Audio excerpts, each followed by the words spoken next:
advice time. I really want to know what your advice is for this guy. Okay.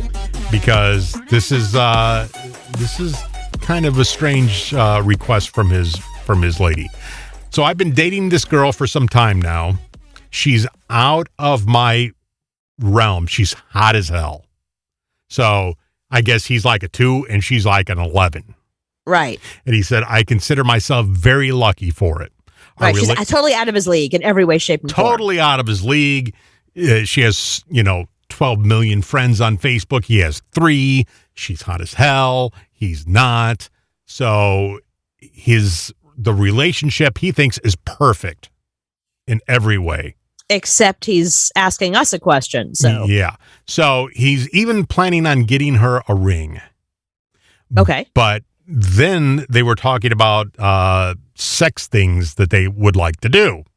Mm-hmm. And she admitted to him a major reason she is attracted to me is because I'm a descendant of a Holocaust survivor. And that's weird. Who cares about that? She has a fantasy of being in a concentration camp. What? And where she's a guard and she's overpowered by a male Jewish prisoner. No. She's sick. There's something wrong with her. She insists that we give it a try. She's even went as far as to buy costumes for both of us. That is batshit. I'm sorry. That's not a normal request. I know that people have their kinks and stuff that they're into, and it's fine if somebody wants you to tie them down or blindfold them or, whatever kink they're into, worship their feet, whatever. But I draw the line at Nazi play. I think anybody that has a fantasy of like a Nazi fantasy or a concentration camp fantasy, something is mentally wrong with them. It is not unlike the people that want you to poop on them. I know they're out there, but I just don't, I do not understand that. I don't want any part of it. That is a major deal breaker. Major. There's something wrong with her. All right. So that's kind of like a rape fantasy. So if somebody brings that up, is that a deal breaker also? No, that's different. Rape fantasy has more to do with losing control, has more to do with letting the other person completely control the sexual environment. Mm-hmm. And it's actually a little more common than I would imagine, than you would imagine. I mean, really? I've read about it, I've heard about it before. The rape fantasy, for a lot of women, it's not just a deal breaker, but it's triggering and it's really awful.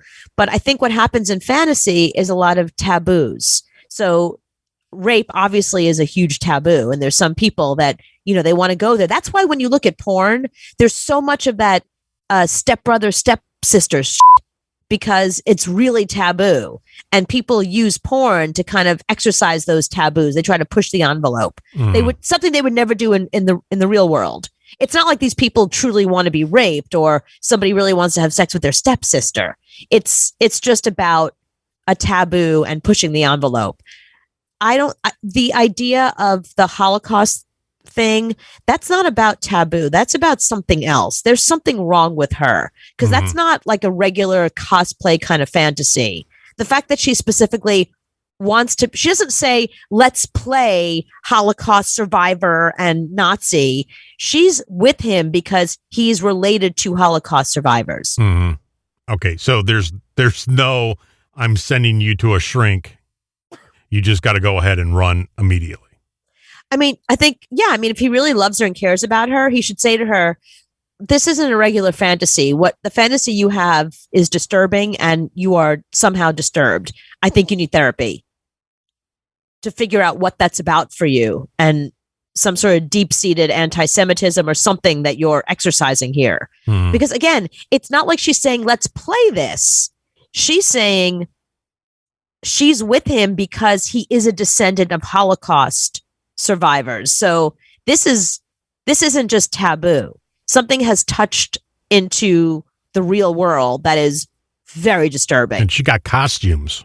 She went and bought costumes for I mean, even that's not okay. Something's wrong with her. I can't imagine a guy bringing a rape fantasy up, though. I always thought that was the girl that brings that up. If a guy brings that up, that's just wrong. It's weird in so many ways.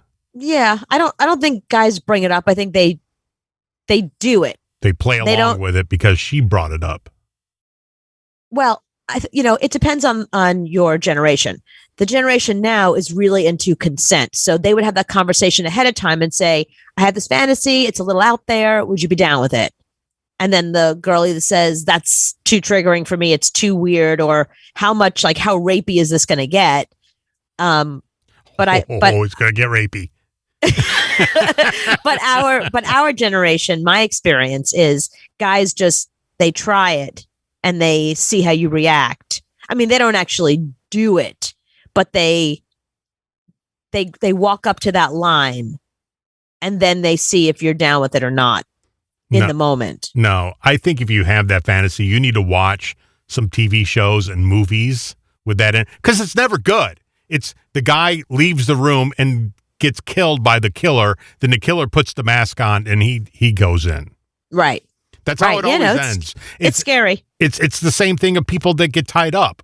They get tied up and then the person has a heart attack and dies and you're stuck there tied up. Right, exactly. You're stuck there tied up and then you end up being eaten by your dog, like that movie. Right. Yeah, there's a movie where the lady gets tied up and then the guy has a heart attack and dies and she's tied up. Oh, yeah. What movie was that? A horrible movie, but but I see things like that and that goes in the back of my head and I go, I'm not going to do that. Right. You can have all the safe words you want, but if the person has a heart attack and dies with the keys in their pocket on the other side of the room, and you're screwed. You're in the woods and you can't get out and you're screaming all you want and nobody's coming to find you. Thank God there's SIRI. I'm not even going to say her name because she'll come up. That's funny. You can yell that's for true. her. You can yell. Oh, yeah, that's right. If your phone's in the room, you can yell that. Mm-hmm.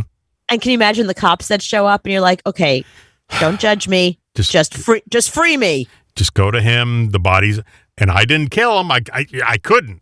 Clearly I'm not available to be. My hands aren't available. Clearly, there's no way I could have killed him. Right, but get the keys off of him. He's over there, and let me out.